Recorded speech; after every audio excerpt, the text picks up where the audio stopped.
je suis professeur d'histoire de l'architecture dans un département d'histoire de l'art qui est celui de l'Université de Paris 1 Panthéon-Sorbonne. Je m'occupe de la période, disons, 19e, 20e siècle. J'ai une formation à la fois de littéraire et d'historien et une passion pour l'architecture qui m'a toujours beaucoup animé. Et donc j'essaye de vivre à la fois ces deux passions, en fait. L'un de mes axes de recherche concerne l'histoire de l'architecture aux États-Unis, l'histoire de l'architecture américaine, et en particulier l'école de Chicago. L'école de Chicago m'a intéressé, c'est une école donc disons de la création de gratte-ciel à la fin du 19e siècle, et elle m'a intéressé parce que justement c'est aussi une période de nouveauté dans le domaine à la fois de la typologie architecturale, mais aussi du décor, avec Louis Sullivan. Et on retrouve par là mon intérêt pour cette période de l'architecture de l'Art Nouveau, disons la fin du 19e et du début du 20e siècle. L'architecture, en fait, est un faisceau de traditions, de continuité, malgré certaines ruptures qui peuvent apparaître, mais l'histoire de l'architecture est quand même traversée par des retours, des phénomènes de néo, des reprises, des complexifications sur des périodes antérieures.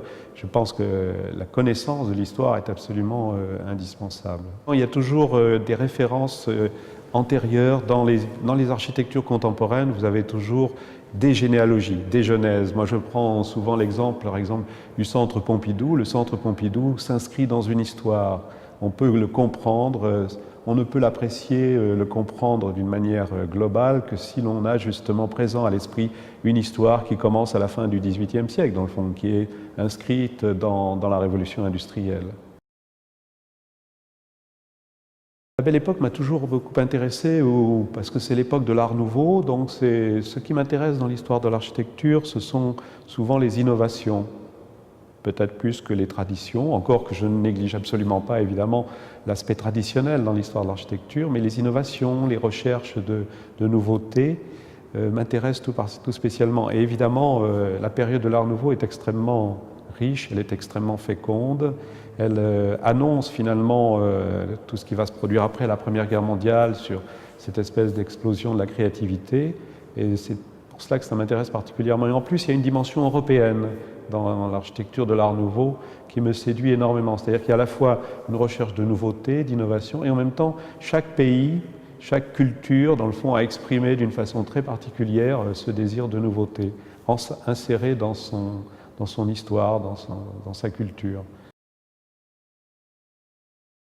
On pourrait donner de cette période de la Belle Époque des exemples assez nombreux. Le Castel Béranger de Guimard me paraît être un exemple extrêmement intéressant, très réussi, justement, de ces innovations. Très loin dans le temps, parce que dès les origines, l'architecture est passionnante.